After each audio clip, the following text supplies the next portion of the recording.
Alors aujourd'hui, je voudrais vous parler de ce début du mois d'octobre avec cette nouvelle lune et puis cette éclipse solaire qui est là le 2 et notre cher ami Pluton,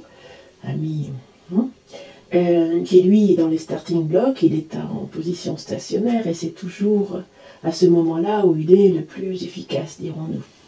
On peut le remarquer actuellement un peu partout et par beaucoup de violence, mais en même temps il est là pour finalement dépoussiérer les vieilles choses, les vieilles idées et tout ce qui n'a pas été terminé, on dirait qu'il donne un petit peu le dernier coup de pied dans la poubelle. Il est à la base de changements, de beaucoup de surprises. Ce mois d'octobre peut être le moment d'un redémarrage et on va voir un petit peu ce que le tarot va nous dire. Je ne vais pas utiliser le tarot à Bogon, le mien, que j'aime bien quand même, mais le tarot de la Renaissance, qui est un tarot italien, qui est un tarot très joli et qui parle très bien.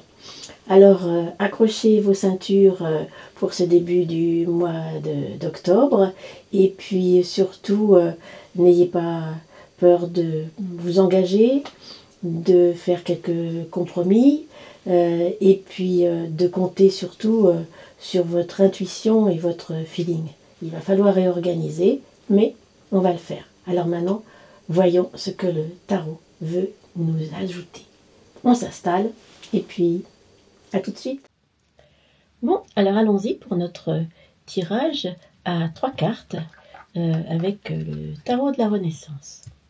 Alors, notre semaine avec la nouvelle lune du mois d'octobre, ce que l'on peut en attendre et quelles sont les conclusions du tarot ou l'opinion du tarot. Alors, sur cette première carte, nous avons la justice. Alors effectivement, on va voir que cette carte de la justice va nous amener un moment pour effectivement trancher, pour passer à l'action, pour utiliser ce coup de pouce qui est donné, qui permet de concrétiser les projets, les idées. Mais pour ça, il va falloir trancher, rééquilibrer et effectivement profiter de cette activité de Pluton qui vient nettoyer les vieilles structures et dépoussiérer les vieilles idées pour effectivement remettre l'église au milieu du village. Et puis ensuite, on a le pape qui lui aussi regarde dans le même sens, à savoir vers la droite, à savoir vers l'avenir. Et notre pape ici amène un éclairage nouveau. Il a quand même les connaissances, il peut conseiller. Avec la justice et le pape, on peut avoir des contrats, on peut avoir des engagements qui peuvent tout d'un coup se mettre en place. Et le conseil et la justice, les deux ensemble, vont permettre d'étudier bien les dossiers pour ne pas faire d'erreurs. Et puis, on arrive où? Eh bien, on arrive à la tempérance.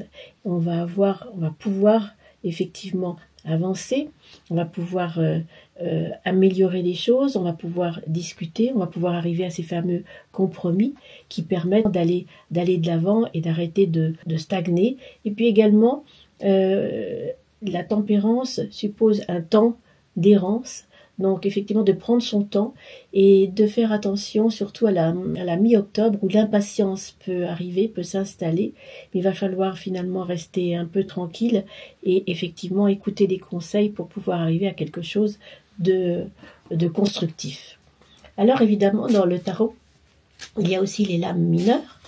Alors abordons maintenant les lames mineures pour voir ce qu'elles peuvent nous apporter. Alors nous allons en mettre une sur notre justice, une sur le pape et une sur la tempérance. Alors, sur la justice, nous avons le 10 de denier. Alors, là, on a aussi une évolution importante et une remise en question sur un plan financier. Ça peut concerner à titre personnel, mais également ça peut concerner en général.